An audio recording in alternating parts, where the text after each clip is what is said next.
Hello, it's Stuart Robertson, CEO of ShareBuilder 401k, and I'm here to help Americans save more for retirement. So we're here to talk about when 401ks are taxed. 401ks are really the most tax-advantaged account on the planet, at least in the United States, and there's two different ways in which you can manage that. We're going to get into details of each, but no matter which one you choose, you're going to be ahead of the game.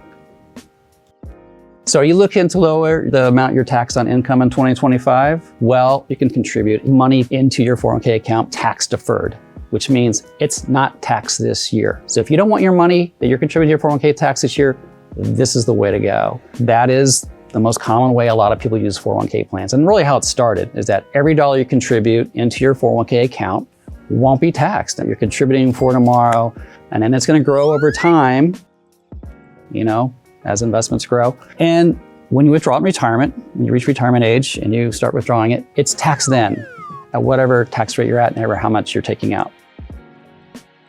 So let's look at the second way. What if you're willing to pay taxes now so that you don't have to pay taxes on your money in retirement? Well, that's an option in your 401k too. It's called the Roth 401k. So yeah, now you are contributing, and after you've paid your payroll taxes, it's going into your 401k account. And over time, earnings and all, when you hit retirement and you take it out, it's not taxed. So the dollar you have at retirement is how much you can take out, or how much you want to take out each year.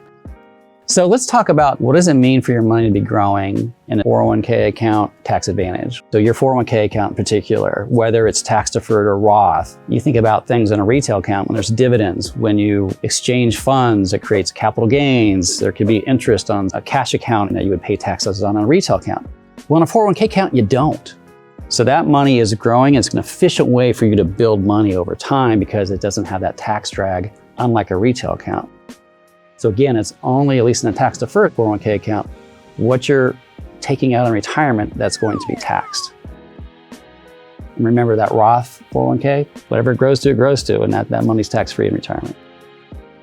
So 401ks have all these great tax advantages, but they're built to get you to save for tomorrow, for your retirement. So the government's designed this with disincentives for you to withdraw money before hitting retirement age, which is usually 59 and a half years old today. But if you decide you want to cash it out before you hit that retirement age, it's going to be your tax rate and generally a 10% tax penalty on top of that. So that is expensive. And a lot of 401k plans have ways for you to take some money out without penalty. A lot of them have the 401k loan.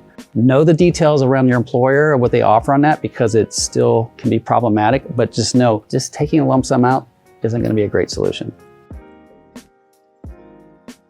So now we're down to the million-dollar question. You've learned about after tax with Roth, retiring tax-free, or lowering your taxes this year. So what's right for you, right?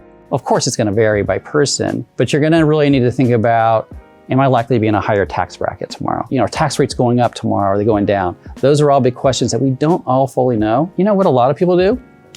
Is they hedge it, right? They do some tax deferred and some Roth, which you have the option of. Generally, you can choose how much you want to contribute in each. Think about what's right for you because you're the one who can make that decision, and no matter what, you're going to be in a strong position come retirement. So thanks, and don't forget to subscribe. We got a lot of great content out there. A lot of people are looking at the one around the 401k balances by age. How much should you have saved by 30, 40, 50 years old to be on track for how much you want to save? So that's a good one out there. But please follow us, and here's to a happy retirement.